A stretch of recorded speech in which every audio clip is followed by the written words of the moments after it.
Salamu alaikum. Wa alaikum Shiga hankali. salam. Shiga hankali. Sudai? Ni mama sani. Yawa. Barka ina wuni? Lafiya kalau. Na gajiya. Lafiya A kalau. gida aiki. Lafiya kalau.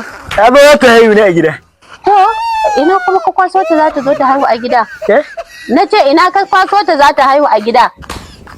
Ba yanzu? Ita din, a ina ka kwaso ta wace ce ita da ta zo za ta haihu a gida? Nan mata na ne iyali na ne. Ba kin ce ban isa aure ba? Shi ne na je maka aure. Wannan yaron yaro na ne. Yaro na ne. Sudai? Yanzu ka je ka yi aure ba tare da ni mahaifiyarka na sani ba? Wannan yaron ya girma ciki ne ya girma. Shi ne na ga ka tayi a gidan mutane. Akwai gidanki da bai ta haihu. Kuma ina sa ran ya fari ne kamar da ki. Inna lillahi wa inna ilaihi raji'un. Yanzu su dai zuwa kai aure ban sani ba? Auren ta kai wa ya daura muku aure dada? Kaga tana nuna cikin ya girma wallahi. Allah sarki. Bayar Allah.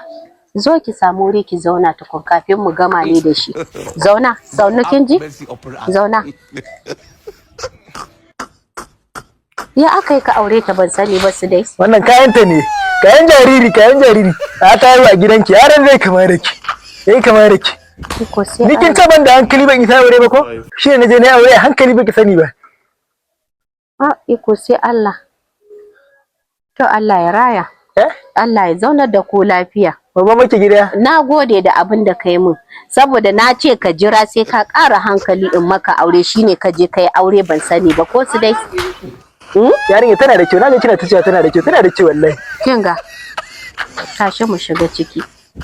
Mu shigan ku ciki gabaki ɗayan ku. Ki bari ta hankali dan Allah. Ai dole zan bi. Je kana ne fa a cikin ta. Ya zai kamar rake.